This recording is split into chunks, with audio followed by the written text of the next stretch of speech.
Today, I'm going to show you just how easy it is to replace a ceiling fan in your home. Replacing either ceiling fans or light fixtures in your home is a really easy way to upgrade the look. Last year, I painted my kitchen cabinets just to warm things up a little bit. This is what my kitchen looked like before, just very white and very sterile.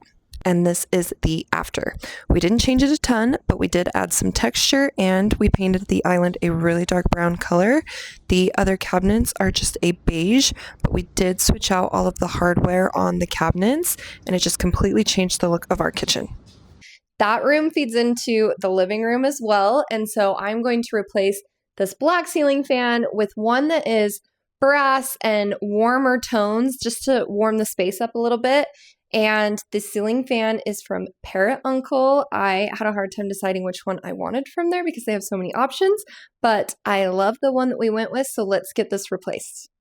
First thing that you need to do before replacing a light fixture or a fan in your home is go to your breaker box and shut off the subsequent power to that particular area.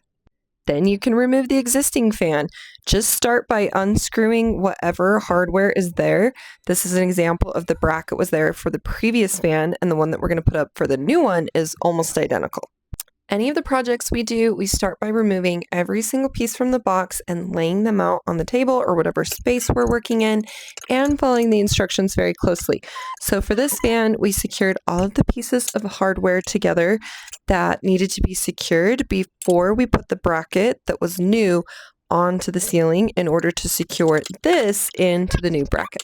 As long as your house is not extremely old, there's going to be a universal sized fan rated junction box. That's what this is.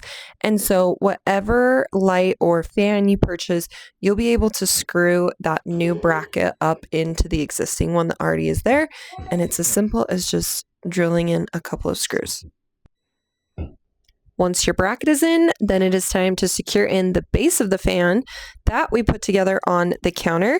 And you're going to have those wires sticking out because there is going to be a center section that they all wire into that goes up into that hole in your ceiling.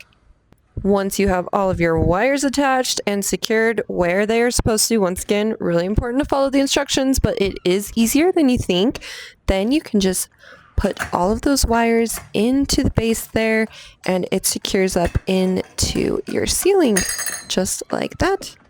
And none of my videos are complete without some sort of cameo with Miss Stella and Miss Chloe. The center section of the fan is flush with the ceiling once you push it up and turn it. So then you can screw the screws up into that bracket. You get the gist. And then the final piece that secures there just hooks and clips into those screws right there. Okay, the hardest part is over. So now we are on to securing each of the blade brackets. These are what each of the blades of the ceiling fans secure into. What really caught my eye with this ceiling fan was the fact that it only has 3 blades instead of the 4 to 5 that normal ceiling fans generally come with. I love the brass with the dark wood combination because it matches my kitchen perfectly. Your final step is to clip the hanging wire into that light and secure it. Turn your power back on and voila! I love how it turned out and how this fan totally changes the look of the living room. This remote also turns the fan on and off and can change the different levels that it's at. And the light is surprisingly bright. It changes this entire space. So once again, I will link the fan below in the video description. It is from Parrot. Thanks for watching.